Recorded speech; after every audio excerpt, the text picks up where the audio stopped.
For almost 3 years now, California has been engaged in trying to discover how we're going to repair the damage done by slavery in California. You and I have discussed the fact that it's hard to talk about slavery in California since it was always illegal, and illegal before California became a state. But now we know how the state's going to deal with this. The first idea was we're going to pay every descendant of an African slave $1.2 million. Well, that's off the table. We can discuss why.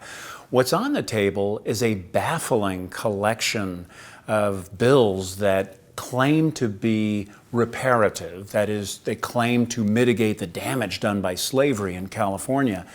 They're just so bizarre. You've even got, do you mind if I, great. You've even got the Los Angeles Times lead columnist, Erica Smith, a huge fan of reparations, who really wanted to see the $1.2 million payments. But here she is, the Sunday LA Times for February 4th. She's saying, what we have so far is a confusing and growing collection of bills, some of them half-baked and all of them introduced by lawmakers who, despite their assertions to the contrary, don't seem to be on the same page about what to prioritize or how to move forward. The ramifications, she writes, are profound and a little embarrassing, especially for a state where officials regularly proclaim they want to lead the nation with a multi-year reparations campaign. That's how a supporter of the Reparations Commission's work responds to what's going on now. So you probably know, you're a newspaper reader yourself, you probably know that about 14 bills, 12 to 14, depending on how you read these bills, has been proposed independently as acts of reparation that are going to make the condition of Black Californians better today than they were yesterday. And these bills, as this reporter Erica Smith writes, these bills are sort of absurd. One of them makes sense if you support the idea that California was a slave state and treated people terribly based on their skin color. It's a formal apology, and the apology will be, quote, for human rights violations and crimes against humanity on African slaves and their descendants. So you can imagine this is easy for the governor to do, right? He writes a letter, he reads it, he posts it prominently someplace on a website, he tweets about it, maybe tweets at Ron DeSantis in Florida, but that's number one. My other favorites include a ban on hair discrimination in sports. This is the notion that black hair is dramatically and culturally different and deserves to be characterized as free speech, and so no sports team run by a state agency, so for example a UC or a Cal State school, no high school, can have a coach who demands that players cut their hair in a certain style. So we got to ban hair discrimination. Another one would create a grant program to increase high school and college enrollment in STEM-related programs. STEM, of course, is science, technology, engineering, math. This is really fascinating because it reminds one of Stalin's 5-year plans, which is in 5 years we're going to quadruple wheat production and then everybody dies in a famine, right?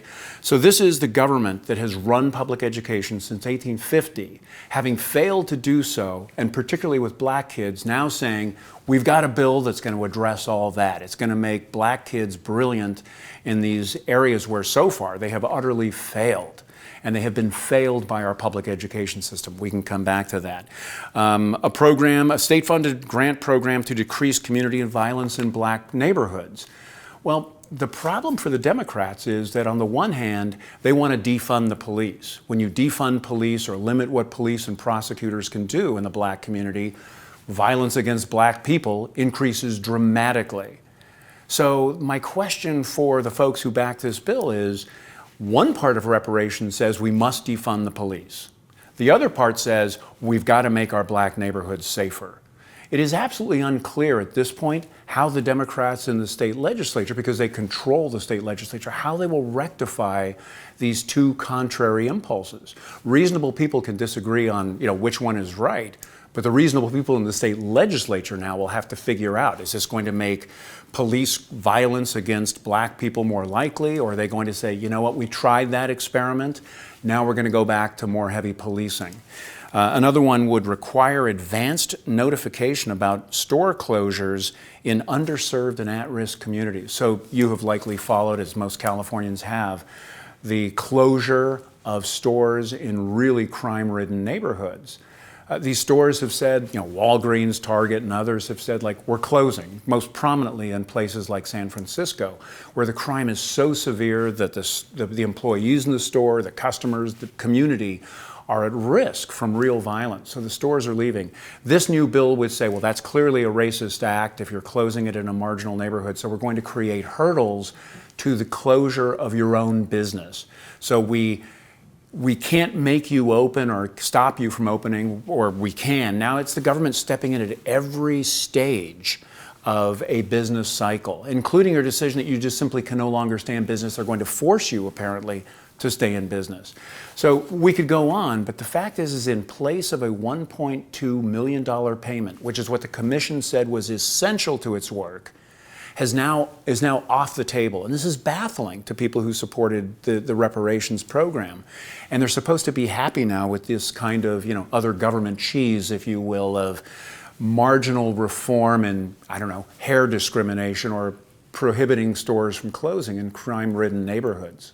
I think, one of the most important things to observe here is, particularly with this idea that a few grant programs here or there are going to change California's public education disaster. But the fact is, this entire Reparations Commission's work was a magic trick. It was a way of diverting the public's attention from the total failure for about 50 years of social programs that were supposed to help black people, having in fact made black Californians' lives more difficult. The best example of this is education. You have this one grant that's going to change public education so more black kids do well in math and science, etc. But the fact is, it covers up the failure of schools to this point to educate black children. That's the work of the Reparations Commission. Blame slavery, time travel back to the 19th century, to a slave system that did not exist in California, and use that as the explanation for why the public education doesn't work in California for black kids. Right now in California, about 30% of black K through 12 students can do English language related things, reading, writing, can do those things at grade level. 30%, that means 70% of black children in California, kindergarten through 12th grade, cannot do English skills at grade level. 70%. That is well better than a simple majority. On math, it's far worse. 90% of our black kids in California cannot do math at grade level. And yet, the teachers union and the California political establishment will tell you, we're graduating more kids than ever. I think that's a sign of a fraud. If your children are doing worse over time, but you're graduating more of them, you're handing them a phony certificate. It means nothing. Yes, they may get to go to college where they're going to confront reality in a really harsh way and find out they're woefully underprepared. If they go out into the business world, their employers are going to find out rather quickly that their high school diploma meant nothing. So the commission, the Reparations Commission, rightly calls California's public education system a classroom to prison pipeline. But the fact is, that's on the political establishment that has run California's public schools for better than 150 years, going back to 1850. But in the last 50, it's been I'll argue, very liberal sort of regulation that has allowed black schools and black children to suffer tremendously. All of it, of course, purportedly was going to help black kids. Instead, it has done the worst. It has injured them. So, you might ask, where does this whole Reparations Commission work begin?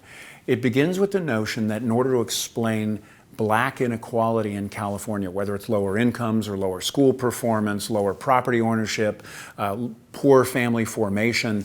If you want to explain any of this thing, the commission said, please don't look at the last 50 years of California regulation, which has led to this catastrophe. Look back to slavery. Well, there's a couple of problems with that in California. First, slavery has not existed in California since it was outlawed under the Mexican government when it controlled California in 1827.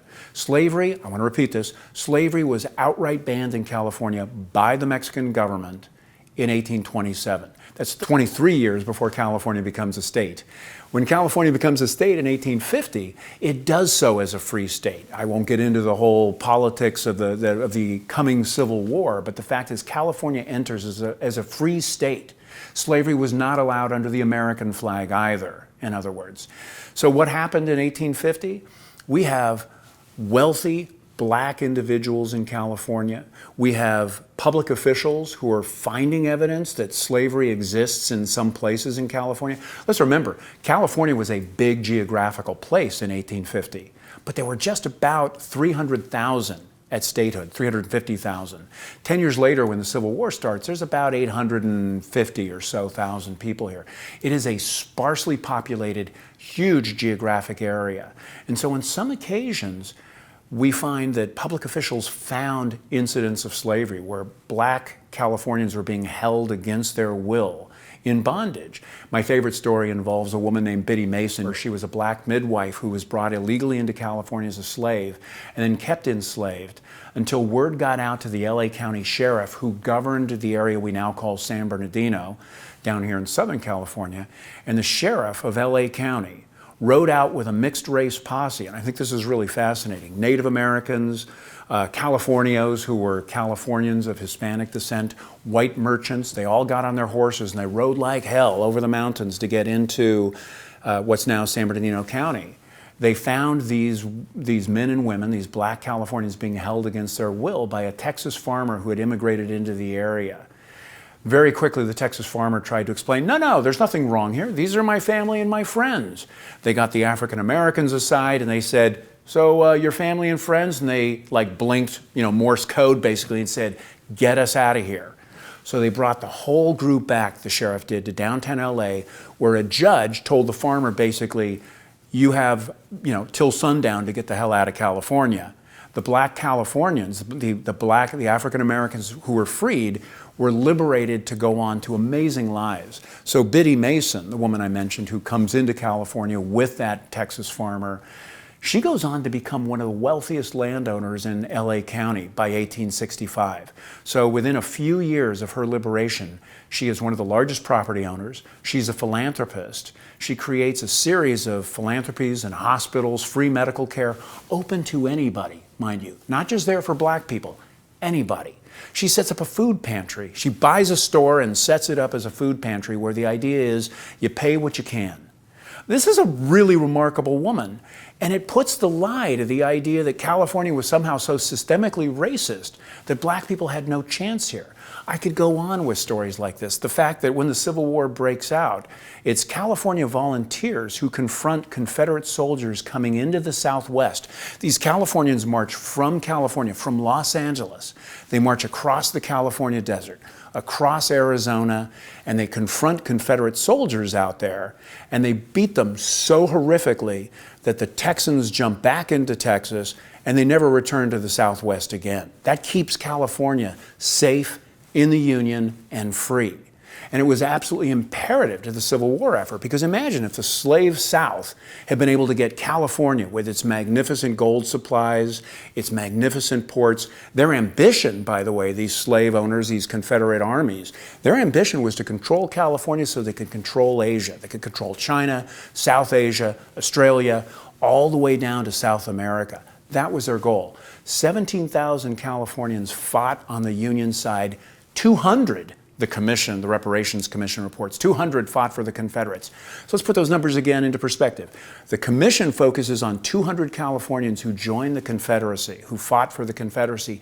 It ignores the 17,000 who joined the Union Army and the 2,000 who marched across that desert to fight the Confederacy in Arizona.